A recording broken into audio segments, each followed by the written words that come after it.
Seminario de Derecho Procesal Civil. Procesos de conocimiento. El proceso ordinario. Derecho dura lex, sed lex, La Paz, Bolivia. Ahora procedemos con el siguiente expositor, que es el doctor Raúl Gutiérrez Quisbert, que es juez del juzgado 25º Civil en Comercial. Adelante, por favor. Bravo, bravo.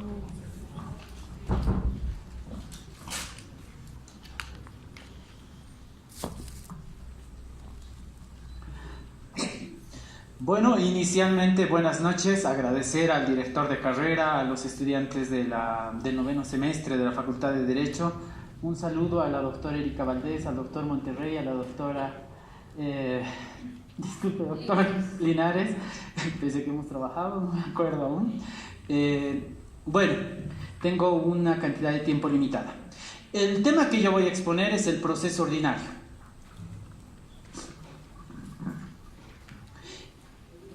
Tenemos que hacer una precisión inicial. Dentro de la doctrina del derecho procesal civil, no vamos a ser muy cargosos con esto, existen diferentes tipos de clasificación de los procesos. Una es la de procesos de conocimiento o procesos de cognición. Usualmente dentro de estos procesos, conforme al régimen anterior, se identificaba al proceso ordinario, al proceso sumario y al proceso sumarísimo. El Código de Procedimiento Civil obedecía a esa estructura. Conforme al actual régimen que introduce el Código Procesal Civil, los procesos de conocimiento se clasifican igual en tres. Está el proceso ordinario, está el proceso extraordinario y están los procesos de estructura monitoria. ¿Qué es aquí lo importante? ¿Qué es lo que tenemos que tener presente? El proceso de conocimiento, el proceso de cognición, es aquel proceso en el cual la autoridad judicial tiene un determinado grado de cognición o de apreciación de los hechos, así como de la valoración de los diferentes medios de prueba en mérito a los cuales se pueda sustentar o bien la pretensión, o bien la defensa, o bien una eventual reconvención. Dependiendo del tipo de proceso en el que nos encontremos, el grado de cognición va a variar. La intensidad va a ser menor o mayor. Es más, dependiendo del tipo de proceso de conocimiento en el que estemos, vamos a ver que no se pueden realizar determinado tipo de actuaciones. En lo que a mí me corresponde, siendo que a la doctora Ortiz le ha tocado exponer el tema de procesos extraordinarios, les tengo que decir que el proceso ordinario es el proceso tipo o prototipo del proceso de conocimiento. Por regla, el grado de cognición en el proceso ordinario es mayor. Ustedes van a encontrar, y la doctrina es uniforme en ese sentido, sea que la doctrina a la que acudan sea una doctrina propia de la influencia argentina o de la influencia del Código General del Proceso del Uruguay o del Código General del Proceso de Colombia, se van a dar cuenta de que el proceso ordinario, como les decía, es uniforme, la idea de que otorga mayores garantías y mecanismos por los cuales se puede hacer efectiva determinada pretensión o determinada defensa. Muchos de los autores dicen que como es mayor el grado de cognición que tiene el proceso ordinario y sus garantías también son mayores, esta situación sopesa en el tiempo, pues el proceso ordinario, puede decirse, es un poco más extenso que el proceso extraordinario o el proceso monitorio, por ejemplo. Sin embargo, si nosotros observamos los plazos que determina el Código Procesal Civil, nos vamos a percatar de que esta amplitud en el tiempo no es significativa a mi juicio.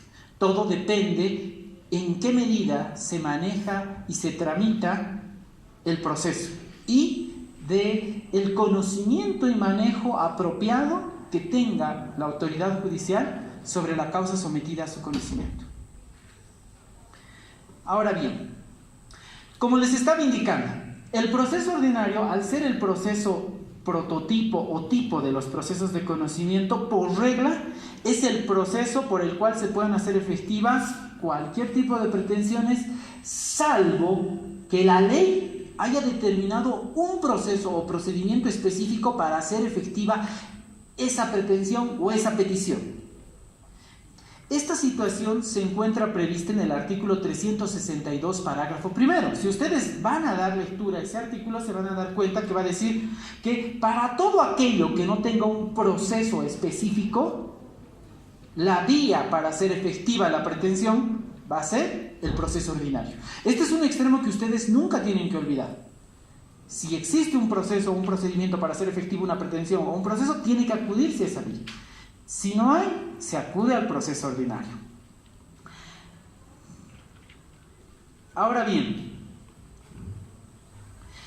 el hecho de que el proceso ordinario sea el proceso prototipo o tipo de los procesos de conocimiento no solamente incide en la situación que les he señalado anteriormente, sino también hace incidencia a que la secuencia y forma de desarrollo de la audiencia sea en lo principal la que deba ser observada respecto al proceso extraordinario como para la audiencia única en el proceso de estructura monitoria, ante el supuesto de que se oponga excepciones.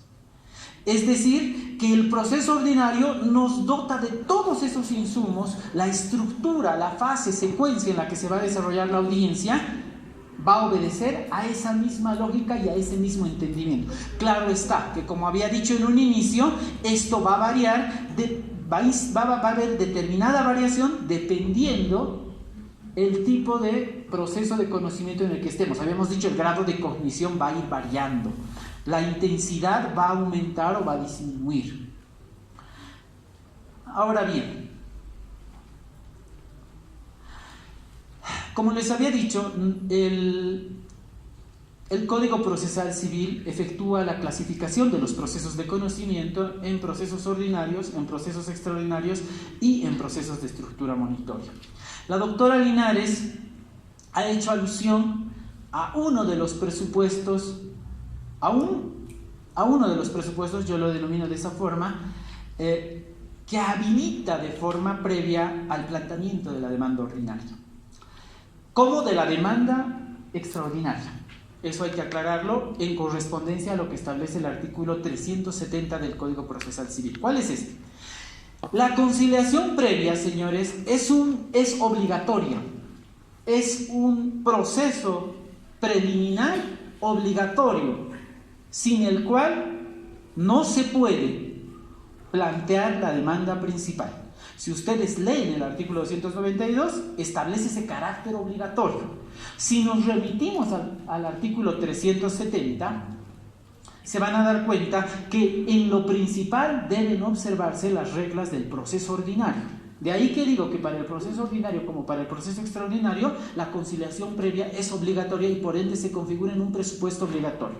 Claro está que hay que tener presente los casos que excluye el artículo 293 en relación al artículo del Código Procesal Civil, en relación al artículo 67, parágrafos 3 y 4, en lo que corresponde a nuestra materia, claro está. Ya. Yo creo que aquí voy a hacer un pequeño paréntesis porque es necesario hacer alusión a esta situación. Uno de los pilares en los que se sustenta el Código Procesal Civil es la promoción de la cultura y el derecho a la paz. ¿Ya? La conciliación siempre ha existido, en el régimen anterior también existía, pero como emergencia de la asunción de un nuevo régimen constitucional, producto de la Constitución del 2009, nosotros ya tenemos un nuevo corolario. Y el Código Procesal tiende, como les decía, uno de sus pilares es la desjudicialización del conflicto. De ahí que la conciliación previa sea obligatoria. Lo que se busca es que las personas, conscientes de su realidad, conscientes de la realidad que ha motivado el surgimiento del conflicto y reconociendo las diferentes cuestiones que podrían haberse presentado, resuelvan el mismo. La Constitución, el Código Procesal Civil, la Ley 708, les otorga ese poder. Por eso tiene ese carácter obligatorio. Ahora, este carácter obligatorio también trasunta en la audiencia preliminar o en la audiencia única, dependiendo si estemos en proceso ordinario, extraordinario o audiencia única en proceso de estructura monitoria. ¿Por qué? Porque el Código Procesal Civil sanciona con la nulidad el hecho de que la autoridad judicial no haya promovido la conciliación. Ya si el tiempo nos alcanza, vamos a ver cuál es el vademecum que eventualmente debe existir entre la voluntariedad y el hecho de la obligación de promover la conciliación.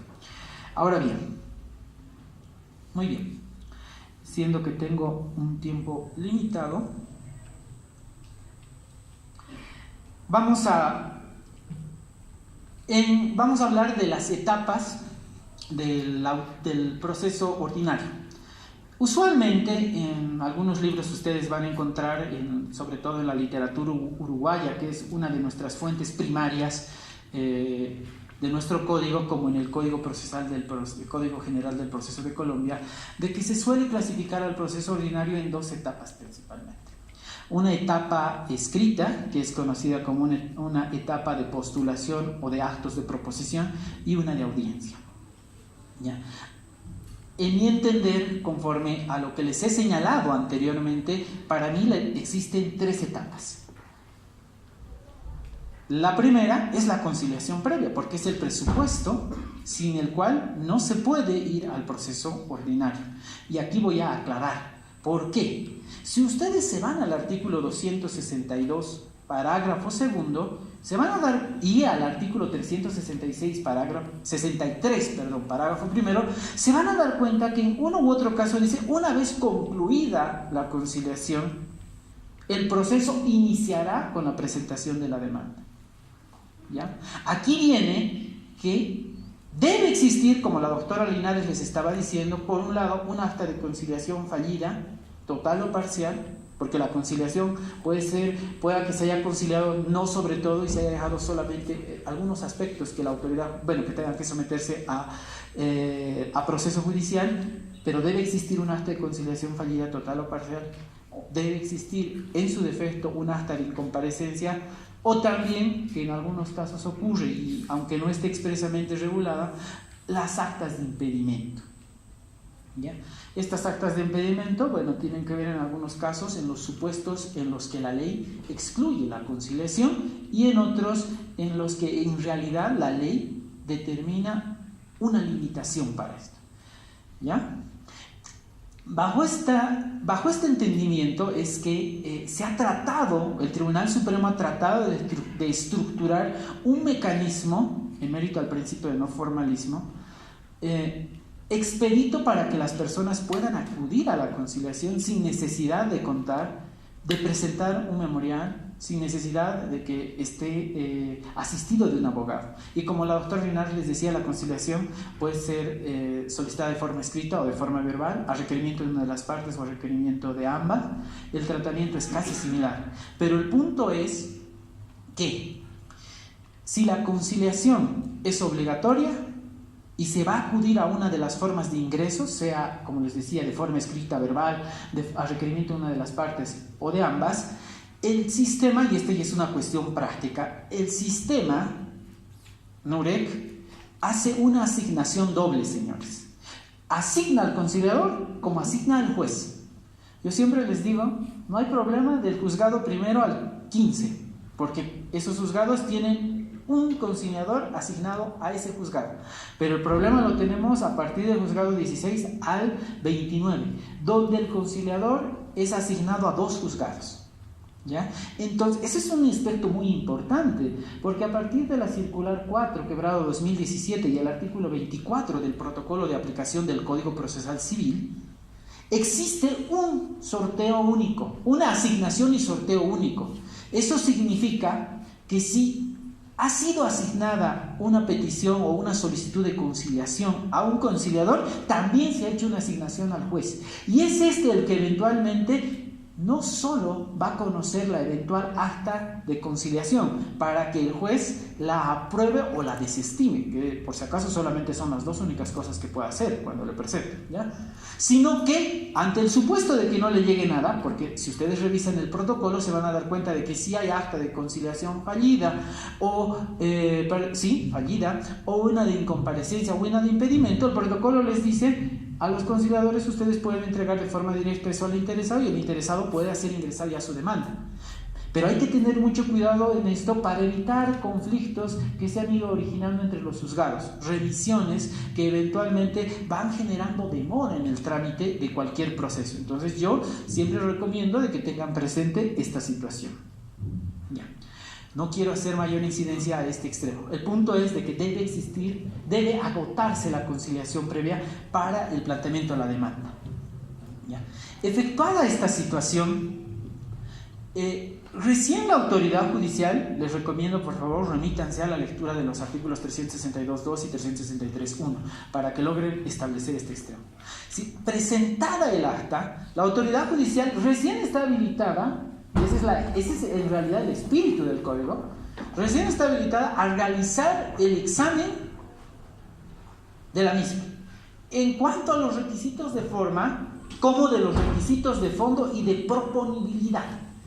Los primeros, los requisitos de forma, están orientados al cumplimiento del artículo 110 del Código Procesal Civil. Y los de fondo, fundabilidad y también proponibilidad están relacionados a los requisitos que son connaturales a la pretensión que pueda corresponder al caso concreto. Aquí voy a hacer simplemente un ejemplo ilustrativo. Por ejemplo, la acción reivindicatoria, hacer una acción en defensa de la propiedad, necesariamente debe estar acompañada de los documentos que acreditan la propiedad. En el caso de la demanda de usucapión como un medio de adquirir la propiedad, necesariamente debe estar acompañada de un certificado o un informe de derechos reales a efectos de acreditar la legitimación pasiva, producto de la jurisprudencia que ha emitido y que ya es de forma uniforme por el Tribunal Supremo de Justicia. Si ustedes se percatan, en uno u otro caso, esos requisitos no están en el 110, ¿ya? Bueno, en el protocolo de aplicación del Código Procesal Civil, y producto de algunas conversaciones que se tuvo con la doctora Valdés y también la doctora Ortiz, que participaron en esas reuniones, se sugería eventualmente para darle mejor entendimiento a las observaciones, porque se evidenciaba de que en algunos casos las autoridades judiciales realizaban observaciones genéricas. O sea, no se sabía qué es lo que en realidad, cuál era el defecto que tenía la demanda. Y de ahí que el protocolo asume ese entendimiento y dice que la autoridad judicial, al momento de observar la demanda, debe diferenciar si la observación es de forma o es de fondo. ¿Ya? Y este es un aspecto muy importante, señores, porque como ustedes sabrán de la lectura del artículo 113, los efectos son distintos. Los requisitos de forma son los únicos que pueden dar lugar a que una demanda sea declarada por no presentada. Los únicos, no otros. Y los requisitos de fondo, o eventualmente el examen de fondo, el examen de proponibilidad, el examen de fundabilidad, dan lugar a que se pueda declarar no al lugar al trámite, su rechazo de forma liminar, es decir, a una eventual improponibilidad. Los efectos, como les decía, son totalmente distintos. Y es necesario diferenciarlos y que tiene que tenerse presente.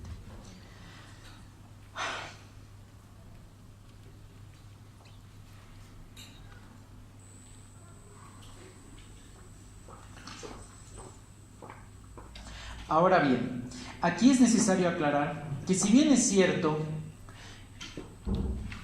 la documentación o el ofrecimiento de los medios de prueba, como la presentación de la prueba documental a la que hace referencia el artículo 111, no se configura en un requisito de forma, porque no está contemplado propiamente en el 110, y bajo ese entendimiento el protocolo señala de que es la inobservancia del 111 no puede dar lugar a que se tenga por no presentar la misma, a mi juicio, la autoridad judicial, emérito al principio de dirección, está obligada a observar este extremo aunque el protocolo diga que no. ¿Por qué? Porque todavía nosotros estamos ante una tradición, seguimos bajo la influencia de la tradición anterior. ¿Ya? Es muy usual que se haga un ofrecimiento genérico de los medios de prueba y no se haga una indicación como prevé el artículo 111, parágrafo segundo. Es decir, no consiste ya en un ofrecimiento lacónico genérico del medio de prueba en la demanda, sino que el ofrecimiento de cada medio de prueba debe estar orientado a acreditar un hecho relevante emérito al cual se sustenta la viabilidad de la pretensión. Y en el caso de la respuesta, lo propio dice el 125, parágrafo numeral cuarto. ¿Ya? ¿Por qué? Porque, señores, si el juez no le observa en ese momento, en la audiencia preliminar, por no decir otra cosa, el que no lo hizo ha asumido va a soportar consecuencias gravosas. Sé que no es razón de este seminario tocar, y eventualmente creo que es una situación que deberían considerar, tocar el tema de la demanda y la prueba. ¿Por qué? Porque eso es capital, señores. Los actos de proposición en relación a la audiencia lo dicen todo y pueden dar lugar a que una demanda se declare improbada. ¿A qué voy? A que existen requisitos que nuestro código asume como requisitos de forma, como requisitos intrínsecos en el ofrecimiento del medio de prueba. La forma, yo siempre lo digo, tiene que ver con el tiempo y lugar del ofrecimiento del medio de prueba. Y los intrínsecos tienen que ver con la observancia de los principios propios de la prueba. Nuestro código hace mención solamente a algunos. Habla de la pertinencia, habla de la conducencia, de la legalidad, pero hay que sumar ahí el de la licitud. Ahí hay que sumar el de la utilidad de la prueba. ¿Ya? Y bueno, otros que eventualmente están asumidos en la jurisprudencia. Ese es un aspecto que yo siempre sugiero, eventualmente yo siempre trabajo de esa forma. ¿Por qué? Porque eventualmente, si esto no se cumple, el juez en la audiencia preliminar, a momento de pronunciarse en la fase de ordenamiento de los medios de prueba, no va a saber sobre qué pronunciarse. En realidad no va a saber qué realizar. ¿Por qué? Porque como el ofrecimiento de prueba debe estar casado con el hecho relevante que se busca demostrar, el juez no puede suplir esa situación. No puede hacerlo, no puede inferir, salvo que sea una situación muy evidente, que quizás en algún tipo de pretensiones muy usuales sea, pero en las pretensiones innominadas es sumamente difícil. ¿Por qué? Porque se corre el riesgo de que la parte adversa asuma como una actitud tendiente a favorecer al adverso. Y debe tenerse presente que es un principio, es un derecho y un principio constitucional que tiene fundamento también internacional, producto de los estándares internacionales, tanto en el sistema interamericano de protección de derechos humanos como en el universal, el derecho y el principio de igualdad. Entonces la autoridad judicial debe velar por eso. La autoridad judicial debe ser sumamente cuidadosa para que siempre opte por medidas que no tiendan a que se cuestione su objetividad. Ya. Bueno, cierro ahí ese paréntesis con relación a la demanda. Bueno, ante el supuesto de que esta haya sido admitida, bueno, se va a realizar la citación y dependiendo que se haya señalado o no el domicilio del demandado, pues la citación se va a practicar y va a generar, ante la inconcurrencia del demandado, pues va a generar efectos distintos. Si se ha señalado el domicilio del demandado, pues la inconcurrencia da lugar a la rebeldía, conforme lo determina el 364 del Código Procesal Civil. Y ante el supuesto de que no se sepa, pues se lo va a citar mediante dictos. Previamente la autoridad judicial se encuentra compelida por mandato del artículo 78, parágrafo primero, a requerir todos los informes que acrediten ese desconocimiento y dispondrá su citación mediante dictos. Y si no comparece en el plazo que determina la ley, 30 días, pues tendrá que nombrar un defensor de oficio. ¿Ya? Ahora, aquí, señores, hay que tener presente el proceso ordinario como el proceso extraordinario. las actitudes que puede asumir el demandado pues pueden ser no comparecer, ya habíamos dicho el efecto es la rebeldía o la designación de un defensor de oficio.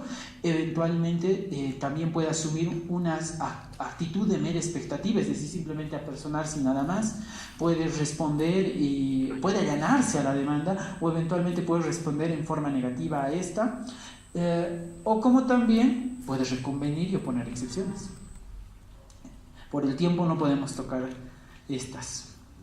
A ver, bueno, en uno u otro caso hay algo muy importante que tenemos que tener presente, y voy a tratar de los últimos 4 minutos que me quedan hacer incidencia a esto. El proceso ordinario, por lo general, o mejor dicho, tendría que concluir como máximo en 2 audiencias, la audiencia preliminar como la audiencia complementaria. Pero ojo, esta situación no debe ser la regla. La idea que debe primar siempre es que si la autoridad judicial cuenta con todos los insumos necesarios, o si la cuestión ya no requiere mayor prueba, o es una cuestión de puro derecho, la autoridad judicial tendría que resolverlo en una sola audiencia. Es más, si cuenta con todos los medios necesarios para producir determinado medio de prueba fuera del recinto judicial, una vez puede hacerlo de forma directa y a la conclusión de esta emitir resolución. Ahora bien, creo que sobre este particular debemos tener presente lo que determina el artículo 367, parágrafo 4. Bueno, solamente voy a hacer mención al artículo para que ustedes posteriormente lo lean. O sea, ustedes tienen que considerar, señores, de que no necesariamente tiene que haber audiencia preliminar y audiencia complementaria. El proceso puede concluir en una audiencia preliminar. ¿Por qué? Porque la audiencia complementaria es de realización eventual. Solo ante el supuesto de que no se cuente con los elementos necesarios. Solo ante el supuesto de que se deba producir prueba fuera del recinto judicial, y esto obviamente está casado con el principio de verdad material contenido en el artículo 180, el artículo primero, numeral 16 del Código Procesal Civil, el 30, numeral 11 de la ley del órgano judicial, ¿no? Entonces ahí el juez también no puede limitar, pero también hay que analizar ciertas cuestiones. Ya. Bueno, por cuestiones de tiempo quería tocar las fases de las audiencias, pero no se va a poder, y las vicisitudes que eventualmente se puedan presentar. Con eso concluiría mi intervención, como ya han indicado sus compañeros. Una vez que concluyan los demás colegas, creo que van a poder formular sus preguntas. Gracias.